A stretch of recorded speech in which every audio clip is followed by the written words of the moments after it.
if we're going to start from the beginning, we got to start. Where did the police come from?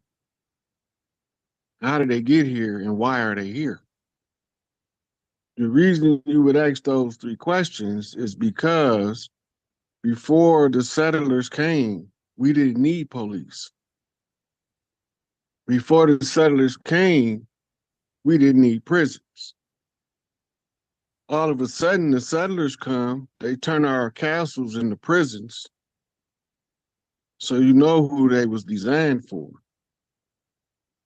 The tracing back the police charters, the police get their charter from the Crown of England, not from anybody that is a sovereign body over here on this shore. This is a problem because the uniform gives the appearance of legitimacy. They are enforcers of the policies drawn up by a military peacekeeping force. That's what they call them when they occupy a territory. Mm-hmm. We have been continuously occupied at least minimum since 1776. Mm-hmm.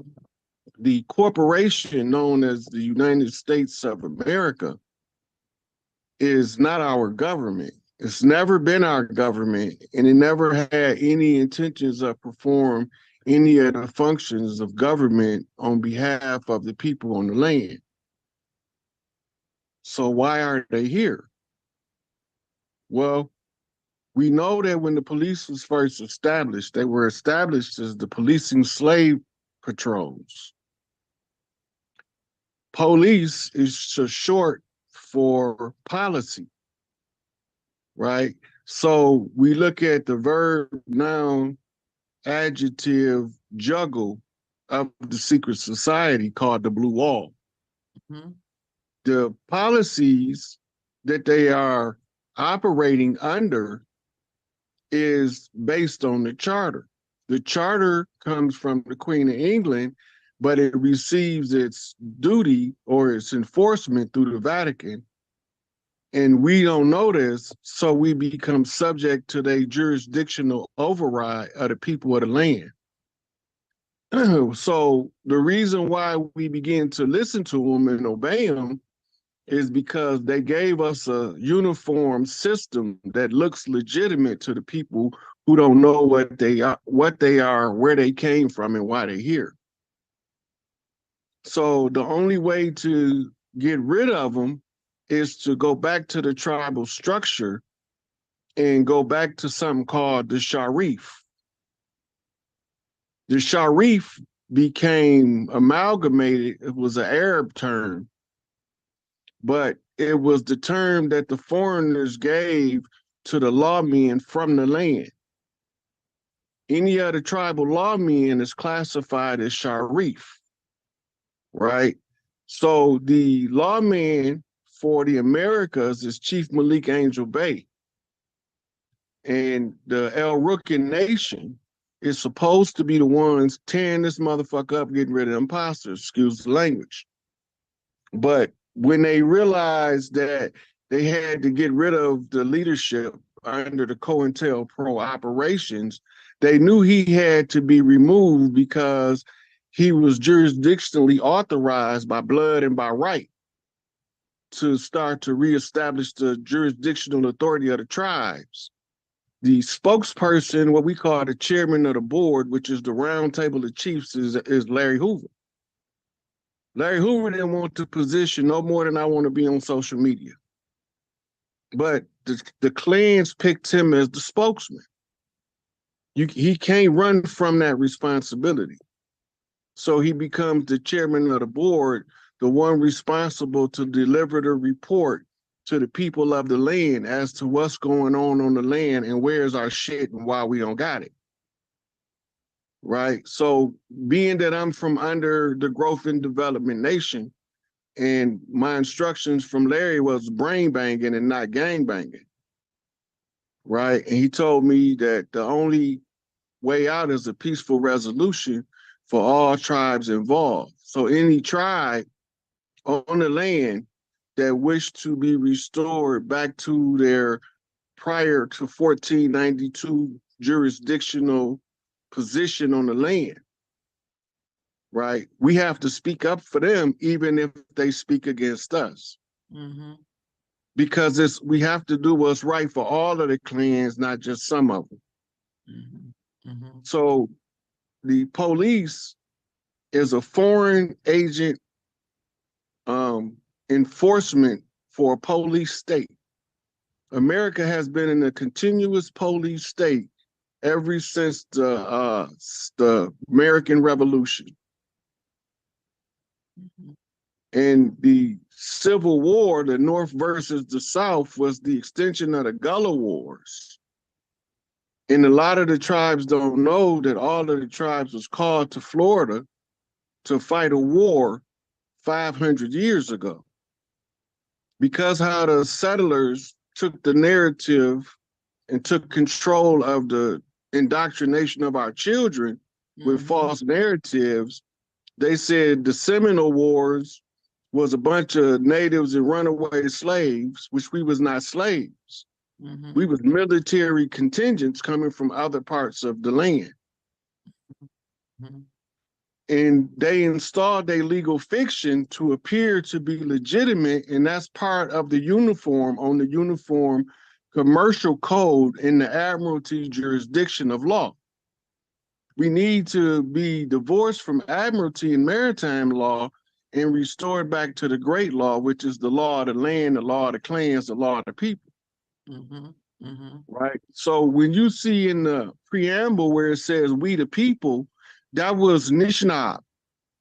All of the clans refer to us as we the people, right? But they all saying it in the tongue of the tribe that's speaking it.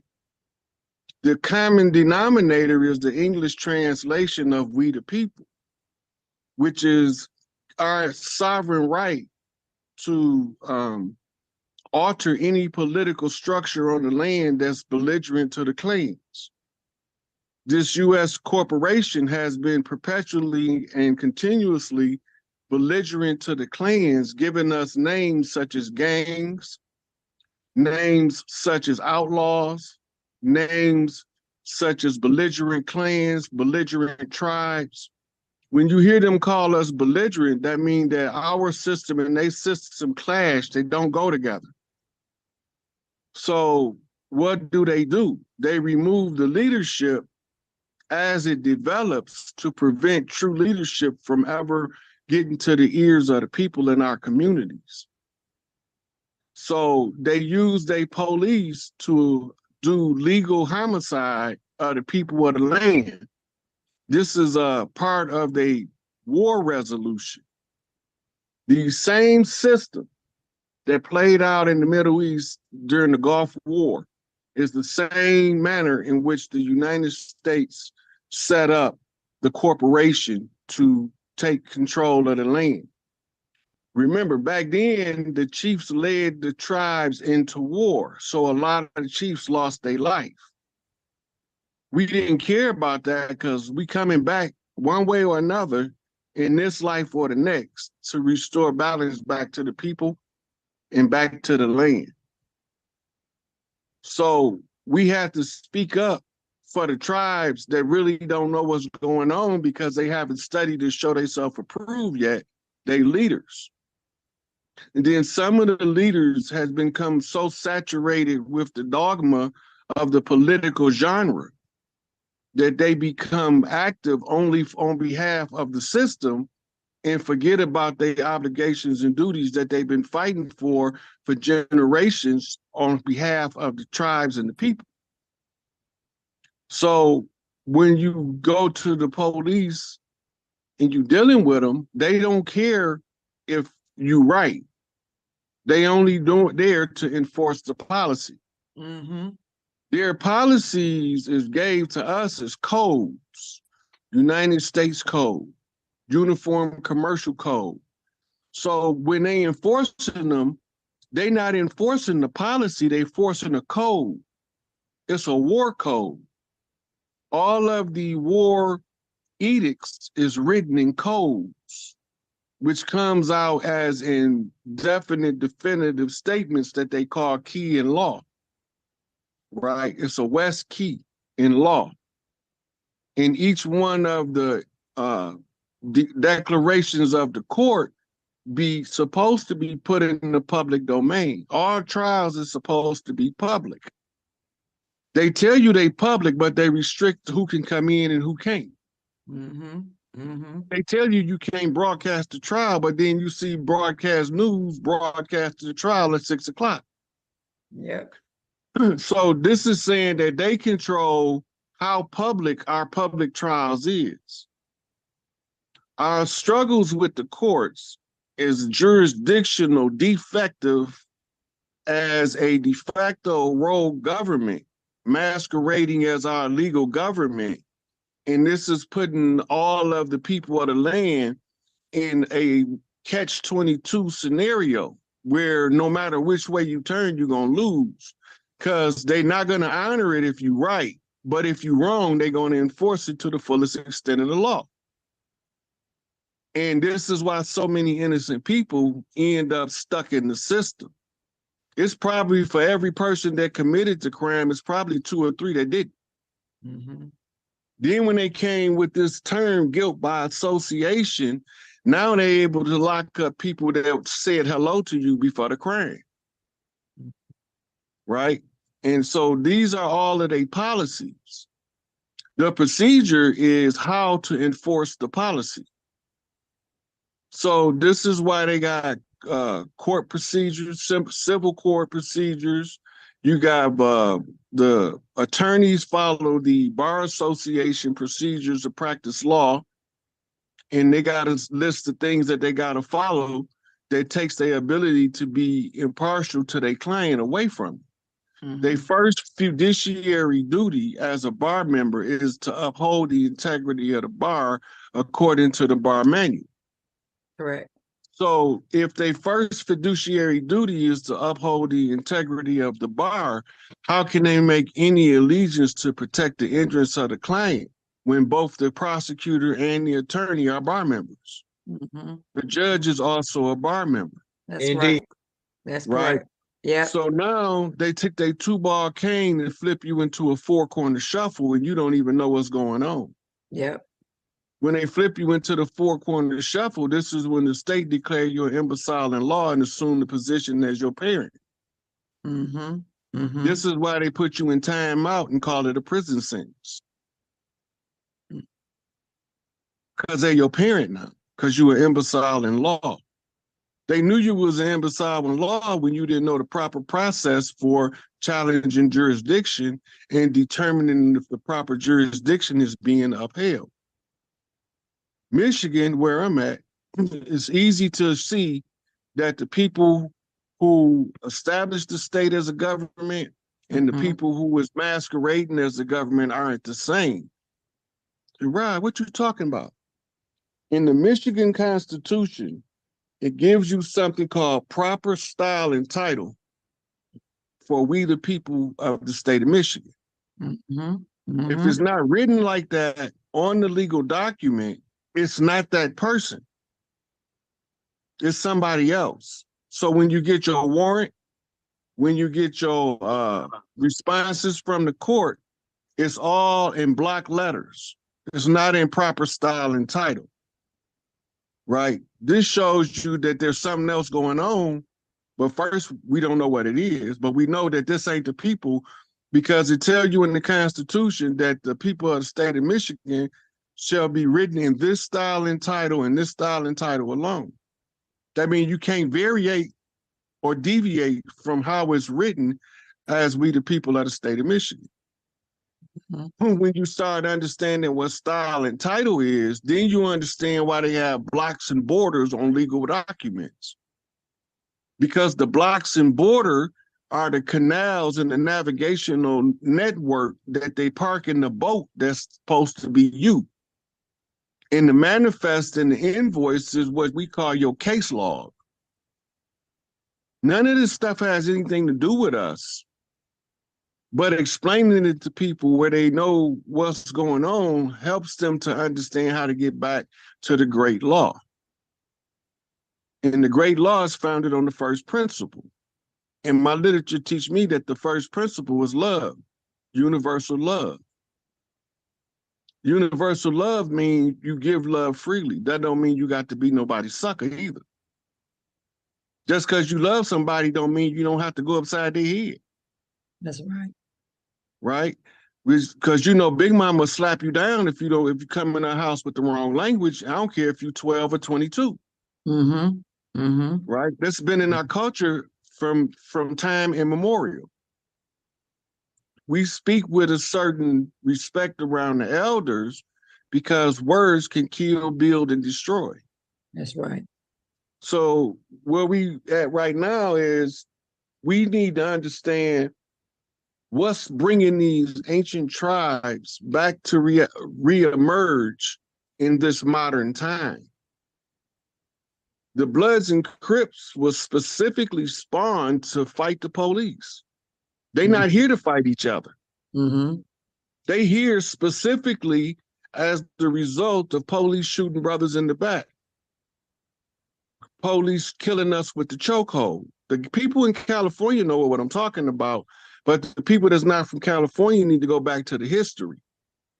When the Bloods and Crips emerged, they emerged out of a ruthless and remorseless police abuse of jurisdictional authority.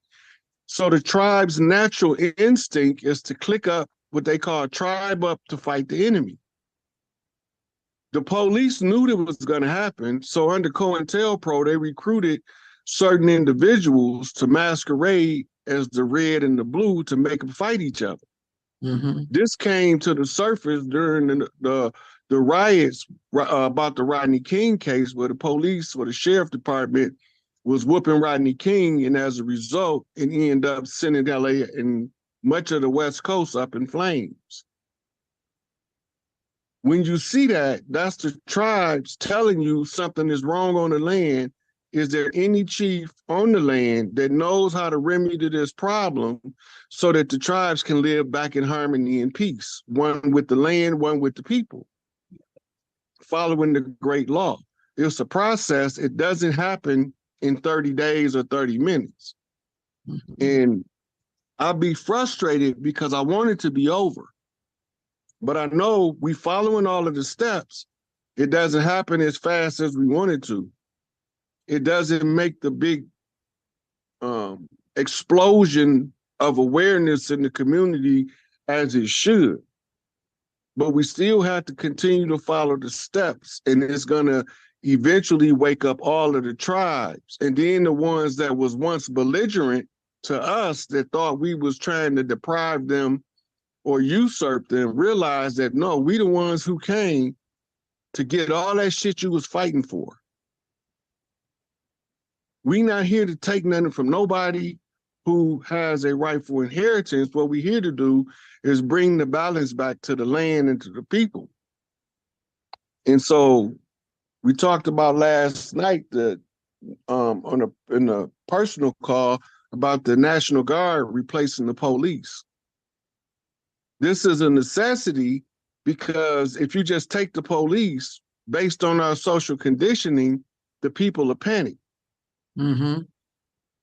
So they have to know that during this transitional phase where the matriarchy is returning back to the land, that we have a system in place using the National Guard to make sure that while the matriarchs is returning to power, we can still uphold some kind of order on the land.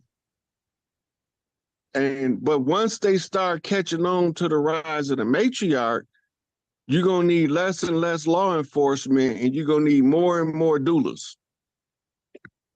Because people gonna be making babies again like we used to.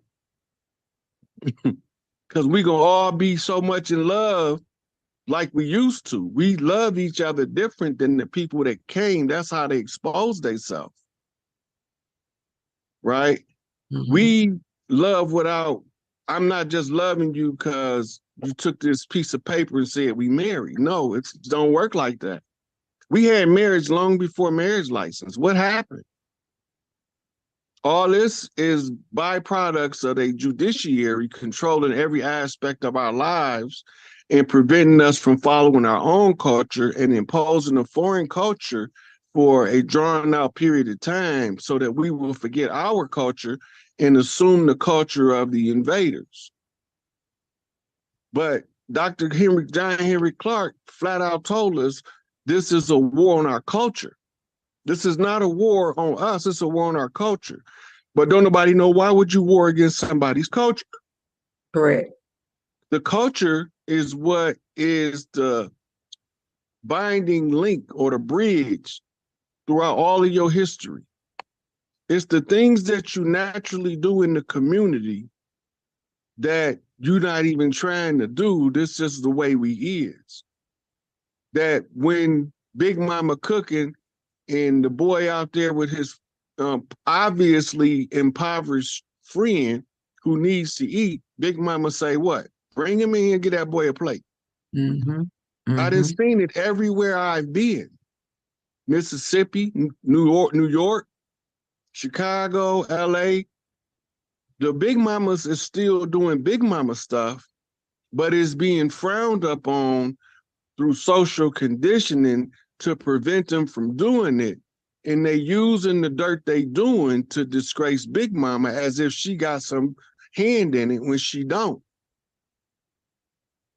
So all of the dirt that they doing the dirt, and they only going to expose it in a manner that's going to always make it look like the Big Mamas haven't been still taking care of their grandkids when their daughters get strung out on crack, when their sons get murdered in the street, when the other sons is locked up in the penitentiary for life. He calling his mama to raise his child. He not calling his daddy 90% of the time. Mama, can you bring my babies to see me? Yeah, baby, you know I'm gonna make sure they get up there to see you.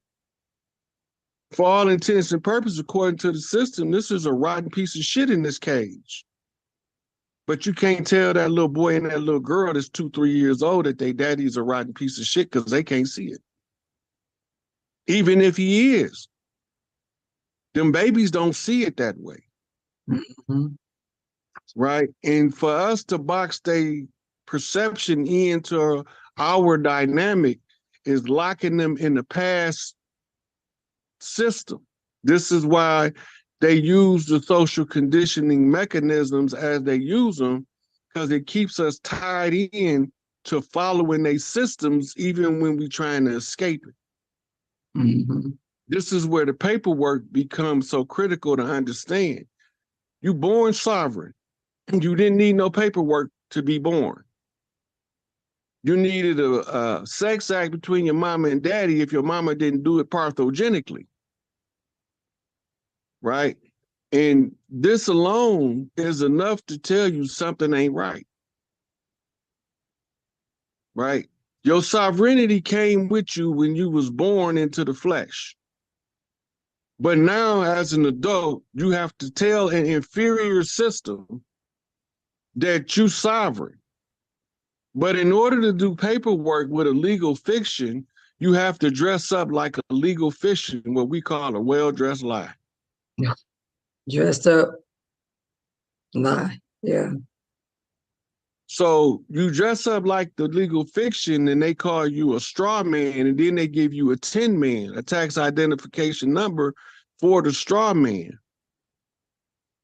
And if you're not a cowardly lion, that means your heart is strong. Then you can pick up the pup. That's called Toto. That's the total, the tally at the end. So the total comes in at the tally, and the tally has sheep. Or should we just say Tallahassee? Mm. So when we mosey on down the yellow brick road, we have to go backwards. Because when we went up the yellow brick road, they called it the Trail of Tears. Mm. That's a saltwater river, Crimea River, right? What river? That old Mississippi River, right? Because in Mississippi, it's not Tallahassee, it's Tallahatchie. So when you tie the tallies together and you find that there's two bridges and one is over the fresh water and one is over the salt water. So then you realize that the bridge over the troubled waters was the bridge over the Trail of Tears, uniting Mississippi to Florida, the land of flowers, when Big Mama called us all to war. So now she's calling us all to peace and love and back to restore the land. It's only right to go out like you came in because that's the law of the universe, them the cycles. And that's how you break the cycles that were curses, because the curses is the cycles that was the manifestation of the chapter of misery, where it uses your emotions as your tool of oppression, and they can only stimulate it under certain conditions so that you don't become emotionally dysfunctional.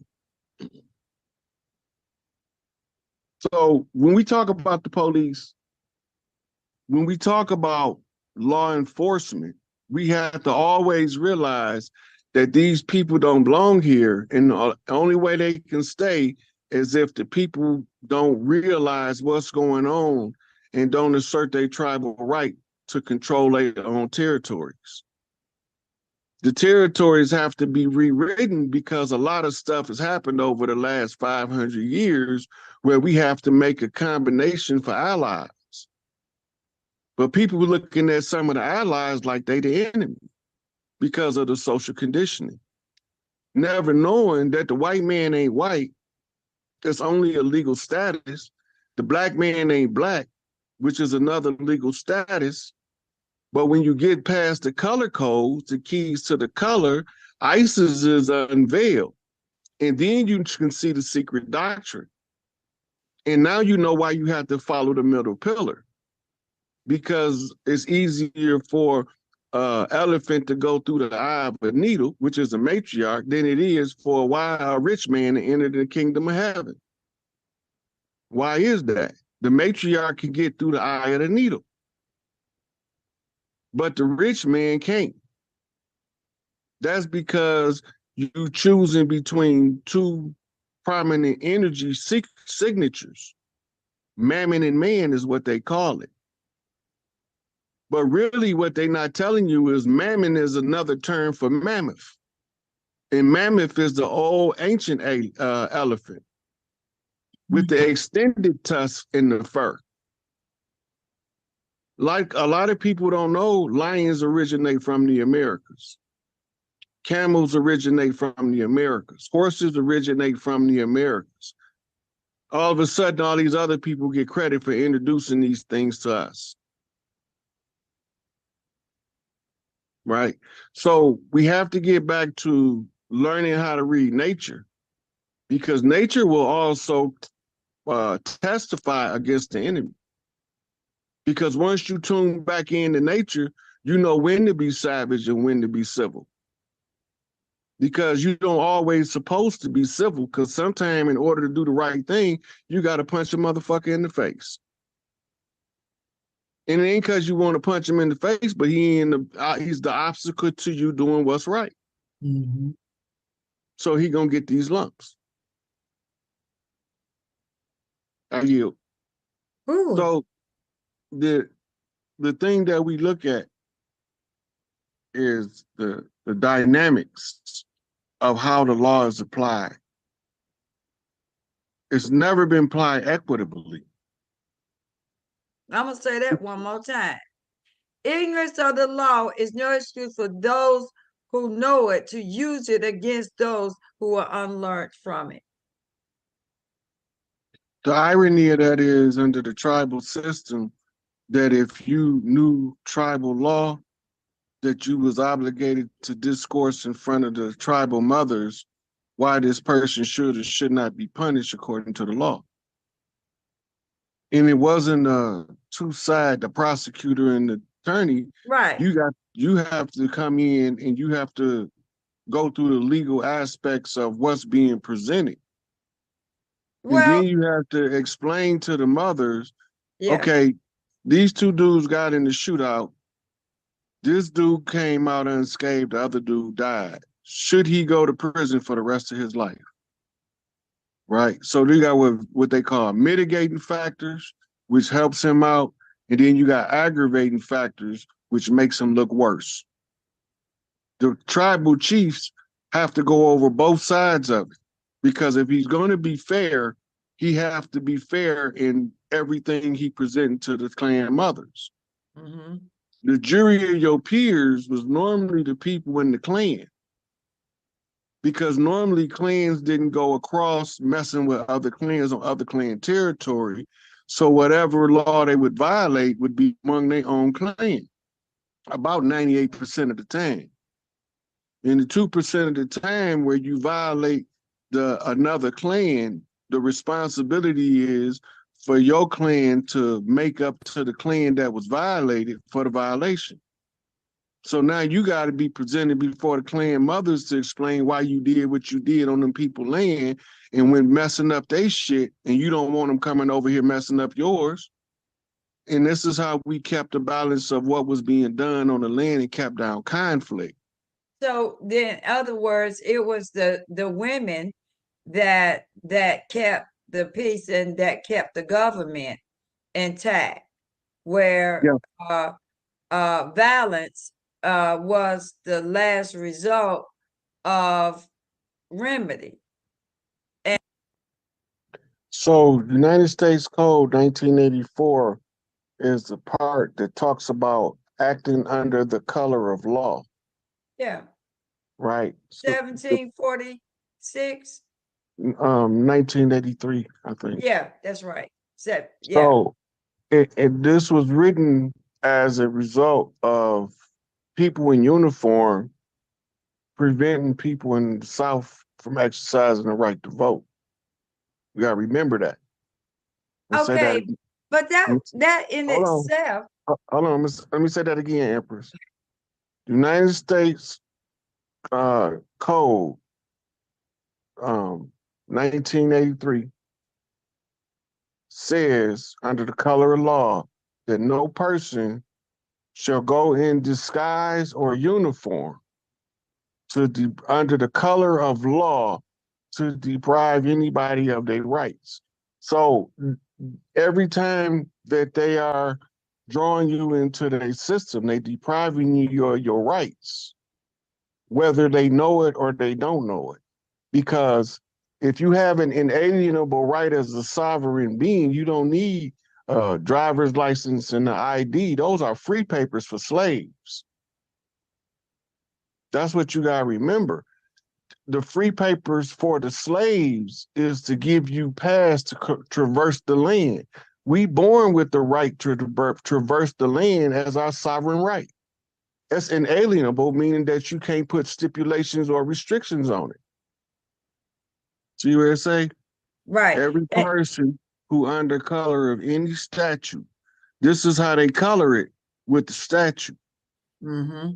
Ordinance, regulation, custom, or usage of any state or territory or the District of Columbia subjects or cause to be subjected any citizen of the United States or other person with the jurisdiction thereof to the deprivation of any rights, privileges, or immunities secured by the Constitution and laws.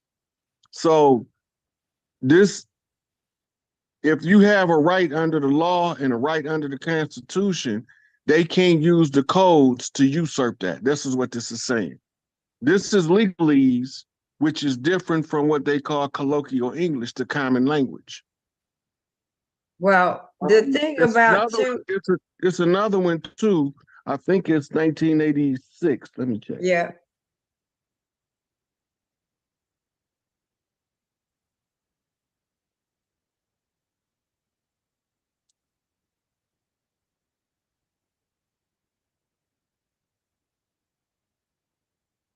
Yep, deprivation of rights under the color of law, 1986. They're only doing all this to us because we agree to it.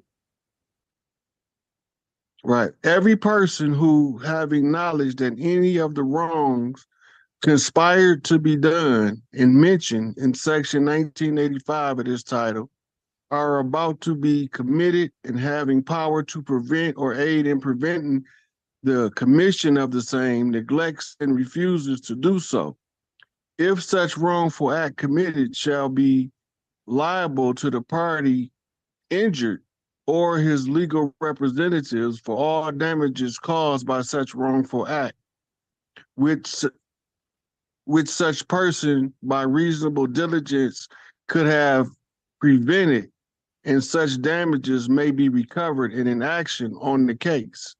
So this is also talking about if they do violate these codes, 1983, 84, 85, this is the remedy of how they have to pay for the violation of those codes. Now, these codes do not override the law. Could tell you that in 1983. So here, they telling you what the remedy is. It says, in an action on the case, and any number of persons guilty of such wrongful neglect or refusal may be joined as defendants in the action. And if the death of any party be caused by such wrongful act and neglect, the legal representation of the deceased shall have such action, therefore, and may recover not exceeding $5,000 in damages therein for the benefit of the widow of the deceased, if there be one. And if there be no widow, then for the benefit of the next of kin of the deceased. But no action under the provisions of this section shall be sustained which is not commenced within 1 year of the cause of action has accused, or has accrued, meaning accumulated. So you got a year to make your complaint.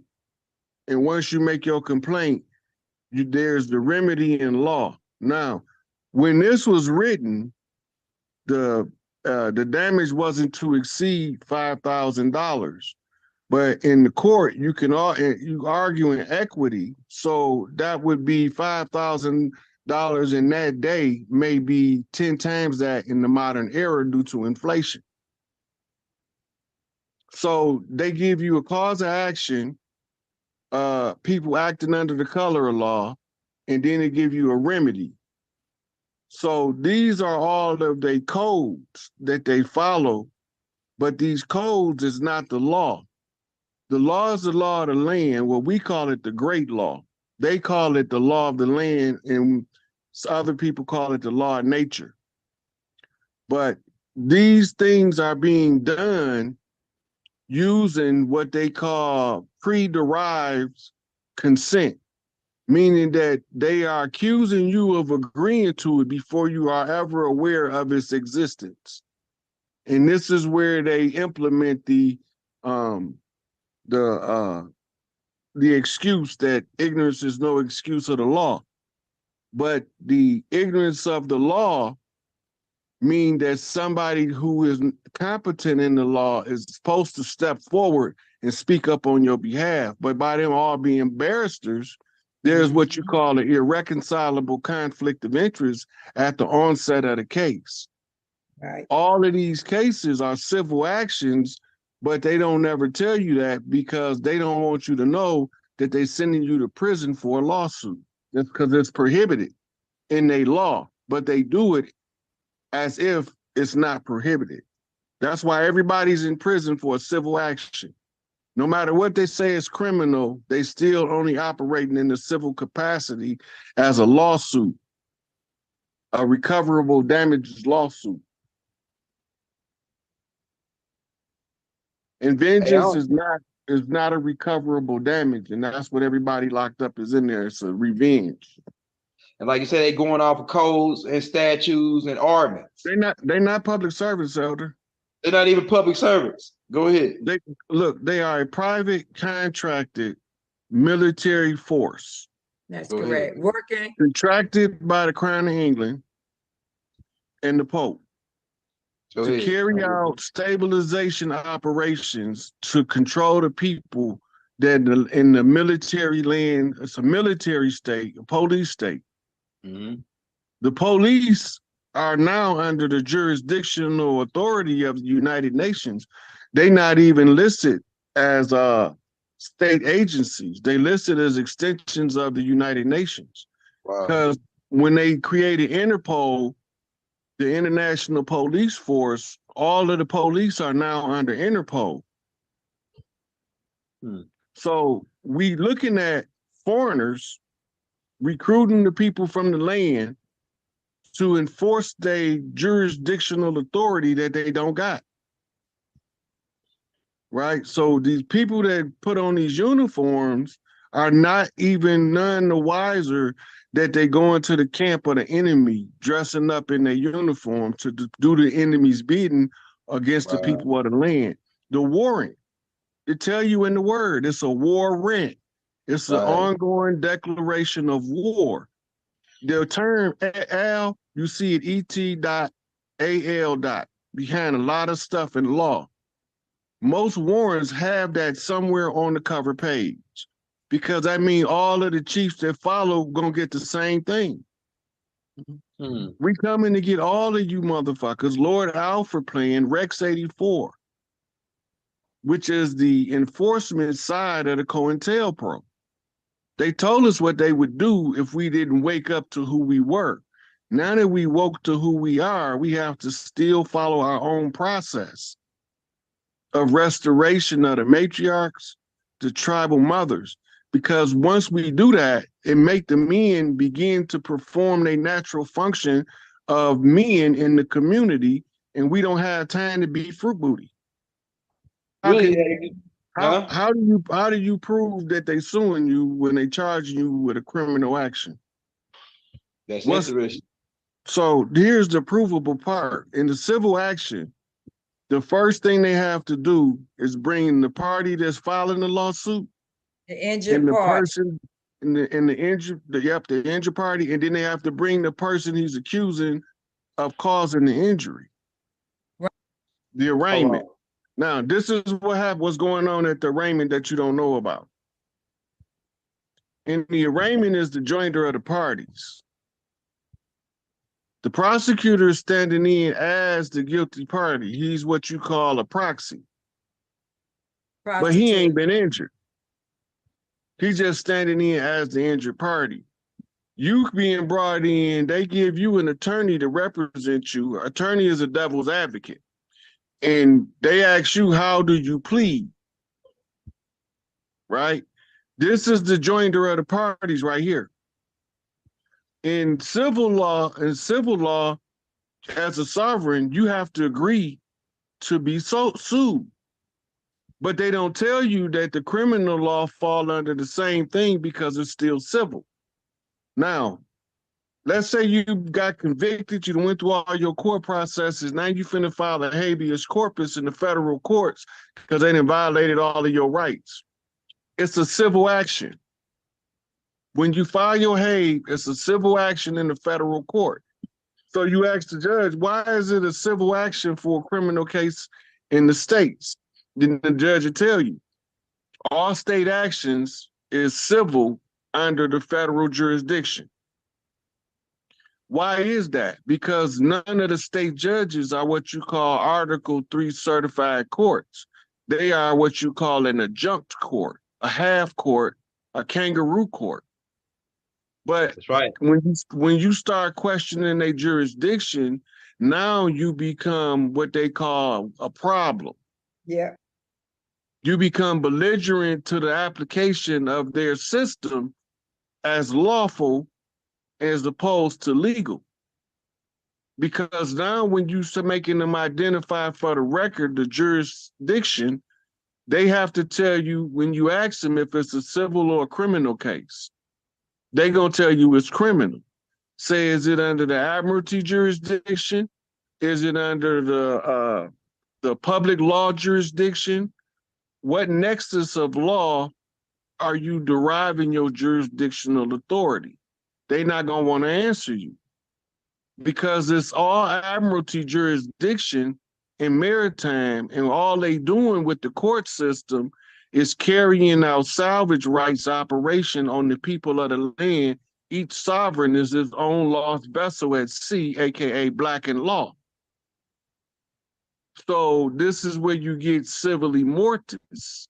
And these was in reference to those tribes that was fighting in the Conjur War, that what they called them nappy head Negroes. We was fighting in the Conjur War against some nappy head Negropeans. Mhm. So we had to educate ourselves enough to see the Conjur War as well as what's taking place on the land, and they don't have to look the same. Because sometimes they don't look the same. Because they can tell you one thing while they doing another. But they told us how they was going to do it in the protocols of Zion. They told us what they was going to do in the morals and dogma. While they doing it, they telling all of us we not doing none of this stuff we told y'all we was doing, but we watching them play it out in the public as a whole stage show of politics and Hollywood cinema. Hey, Rod, it's called an indictment. Before you go into criminal court, they got to give you an indictment. And That's so only if they got a grand jury though. that's what I'm saying. So nah, but like when you come in any crime, in any criminal case, the first thing they got to hand you is an indictment. It don't matter without the grand jury or not. Any criminal case. Now watch this. Yeah. When you go to court, you know what they call a preliminary hearing? Yeah. That's where they gathering the evidence for the indictment that you're talking about. They don't give it to you first. Yeah. You have to first get bound over. This is the indictment. When they bound you over from district to circuit, that piece of paper that they require is the indictment. That's why you need to go to the district court before you go to the circuit court. Mhm. Because you first have to get what's called a true bill indictment. Either you have a preliminary hearing or a grand jury. The thing about the grand juries and why they loved them so much in Chicago, because they had what they call secret indictments, where somebody made a complaint and they wrote you up this whole case, put it in front of the grand jury in a secret indictment, issued an indictment for your arrest as if it was legit. But it was all done in secret. Damn. It's called a secret indictment. So All really, that's fraud. you would have told me up front. Not only that, he didn't got drawn into something that will reveal a lot about these police stations around the country. Yeah. And when we talking about approaching the city manager for a police-related issue, we talking about obvious corruption. That's correct. So when we see the corruption, we don't know who to report it to or who to talk to about it. So now when you see the corruption in this era, videotape it and you know to send it to the city manager. You got police officers that pull you over to give you a ticket, but he'll take $100 if you let him to let you go. I got something to show you on that too. Right. All this is police corruption that internal Extortion. affairs, right? Internal affairs used to handle it, but now since the AI has been removing their funding gradually. Yep. So they've been downsizing their departments trying to stay in business. That's correct. He's called some other folks that I know. So do you want me to tell them how the scam works? Go with. So what they do is they get a position at an office, a federal office, no matter what position it is, long as they can get the cards. This is why he don't have no state seal on there, because all of the people that get a position through the state gives them their business cards with the seal on them. That's so right. They'll get similar business cards made up and find somebody that's prominent in the community making good money doing they running a business of some kind. Yeah. Then they come to them as an investigator. Yep. And tell them that they need to pay a fine or a fee for something that they didn't do. or It's did a do. good prime example.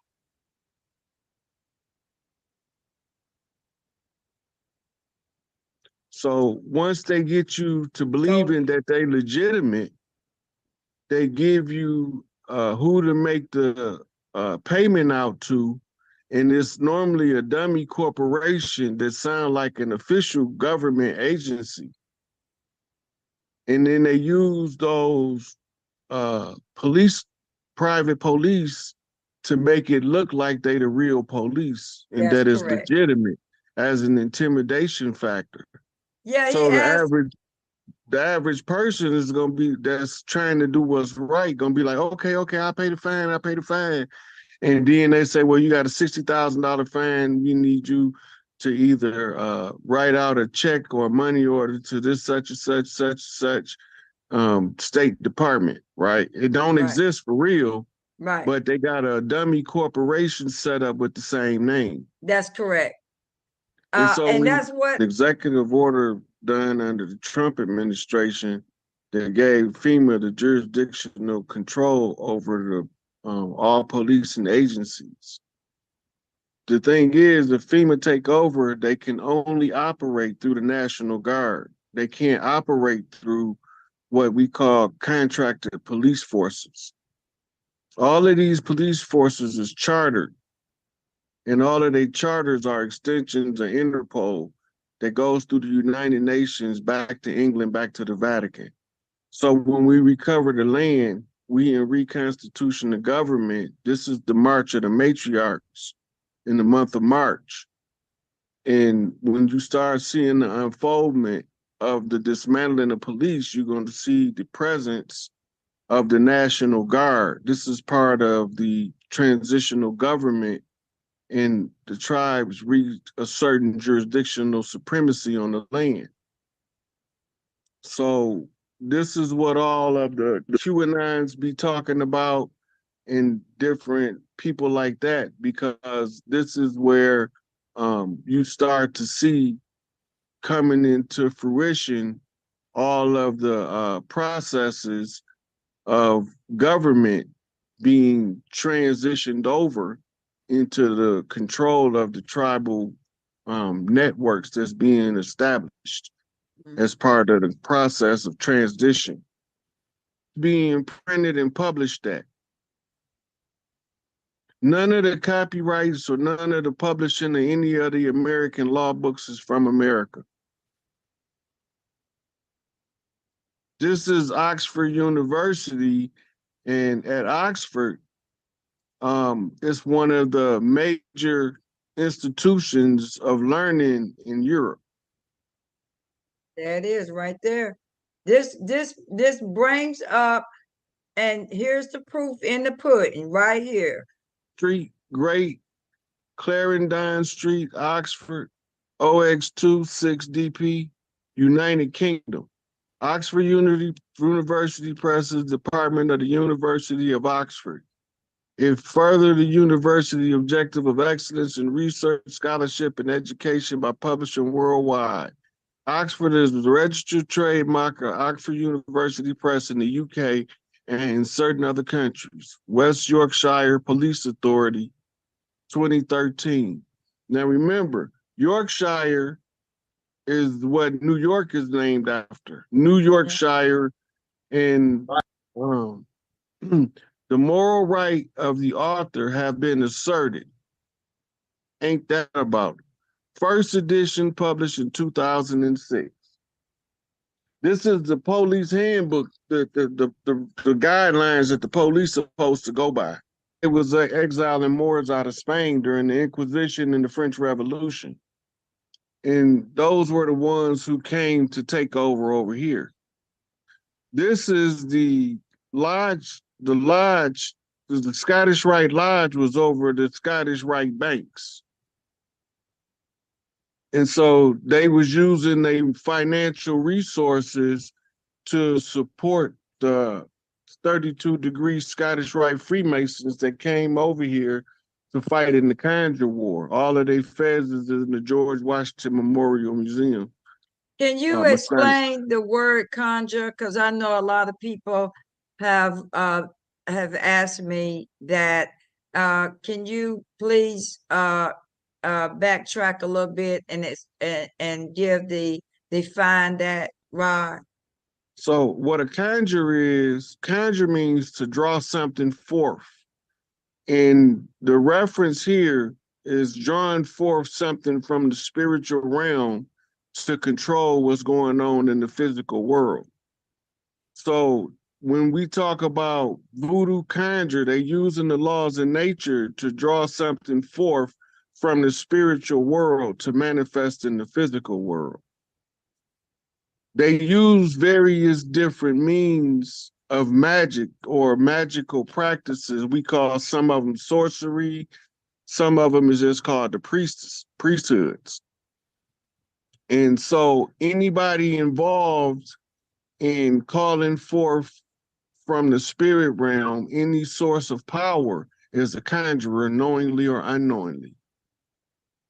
In this case, we talk about the conjure war. That's using the spirit realm to fight in the physical world. And it plays out in the physical world according to the type of practice used to activate the spiritual energy. This conjure war is the cycle within cycles. So it's a miniaturized version of something called the Anunnaki Wars and some called the Egyptian Priest Wars. They all cycles within cycles. So they keep repeating the same thing. So there's a frame of reference to flip out of the cycles, to break the pattern. So in order for us to break the conjure, the major part of keeping the conjure in place is secrecy. So we expose the conjure war to the people so that the people can analyze it and take their energy from it. That's so now correct. they can use your energy in secret to harness and maintenance their conjures that they done and in the backfield for you to play it out in the front in the 3D. So you got all type of people participating. You got ancient shamans that still live in what they call uncivilized communities, using they conjure magic to bring about peace on earth.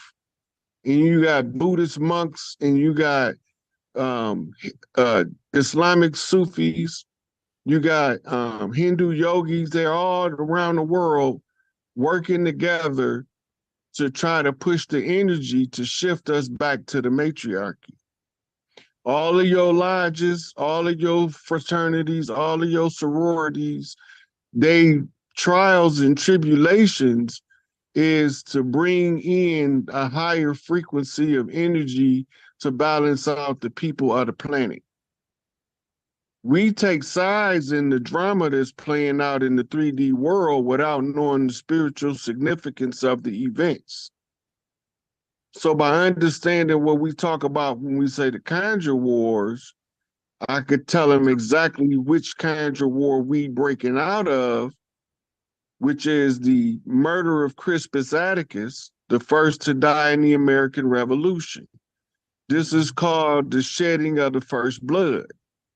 By writing the Constitution in his blood, you activate in a doctrine something called the blood of the righteous. And it's written in the Bible that the blood of the righteous shall not be spilled in vain, which all of the people assert they believe that. So that make you follow the edicts of the ones steering the narrative of the blood that was spilled in the Revolutionary War. In order for his blood to be not in vain, we have to fulfill the agreement of what was written with his blood. That agreement is to follow the Constitution for 200 years while we have amnesia, and the people that came, they wasn't called Moors yet. They was called French, Dutch, Portuguese, English, Scottish Rite Freemasons, Shriners. They all came over here to challenge the royals of the land to a conjure war as a ceasefire to the Gullah Wars. And this is why they could tell the story narrative in the way to make us have patriarchal, patriotic allegiance to the invaders to usurp the divine feminine. But the people from the land is going to follow the nature of who they is. And as we grow up, we as the men going to start speaking out against the rogue patriarchy, which is the rouge patriarchy, which is the red patriarchy. Okay. So, right. Okay. So what we're looking at right here is The Gullah Big Mama was from the Carolinas and you from the Carolinas. She called us all to war against the invading Spanish that was coming in and invading the islands in southern Florida at the time. Mhm. And then we were fighting English in the north in the New York area. And then we were fighting the French on the Louisiana territory. And she was calling us in because they was trying to enforce what the Vatican called the right of discovery Mhm. to enforce the white man's burden under the So papal bulls. so So we was all called to war for to Florida, and now we being all called for peace and love to Florida. Turn around. Hey, go ahead. So the reason that is because the Army, Navy, Air Force, and Marines is for fighting overseas wars. They're not for fighting domestic warfare.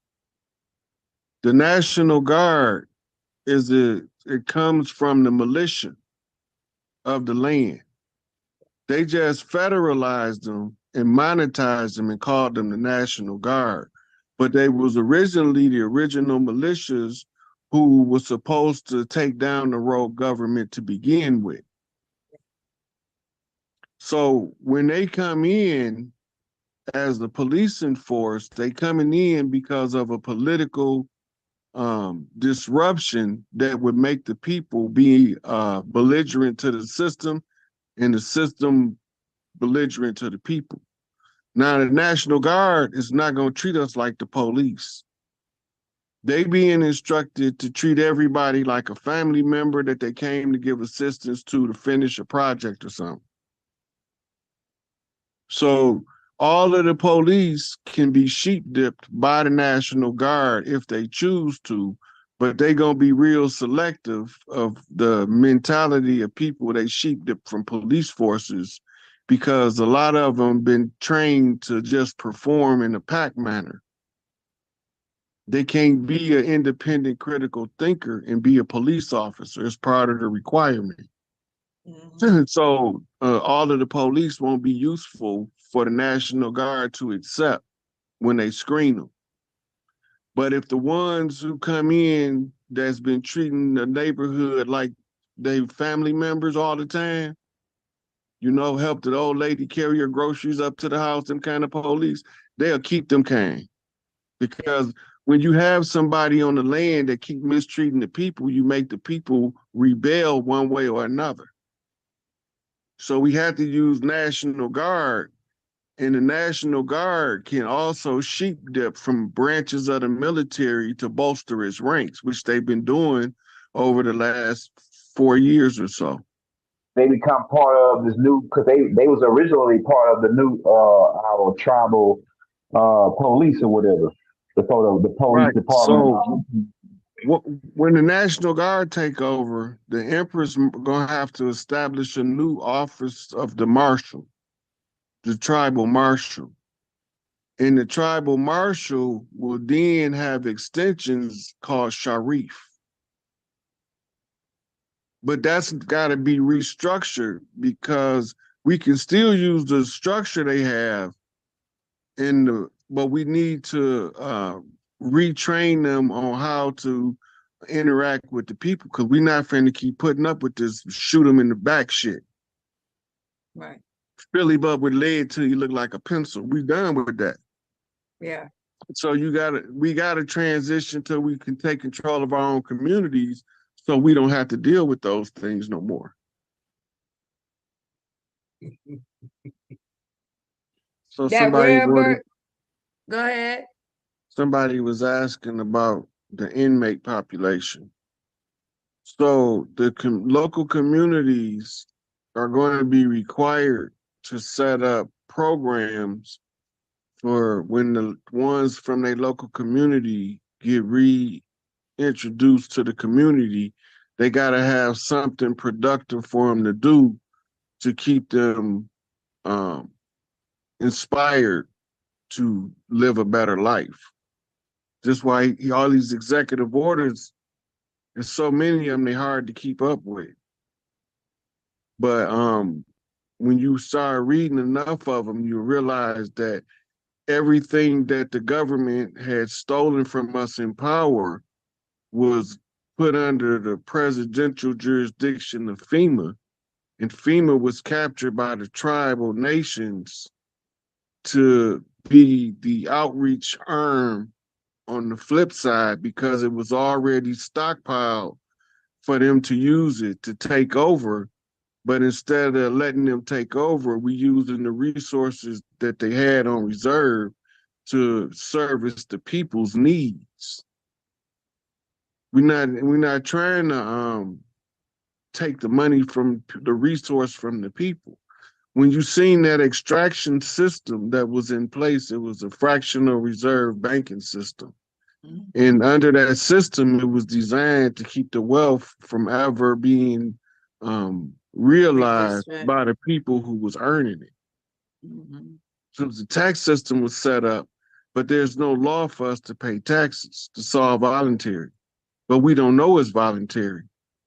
But then you got to go back to taxation without representation and say, where was we ever represented in this income tax scheme that came about in 1933? Well, there's no record of when we was represented by anybody who understood the taxation. Because it was implemented, they didn't ask us for permission. We wasn't represented. We didn't have no say in that.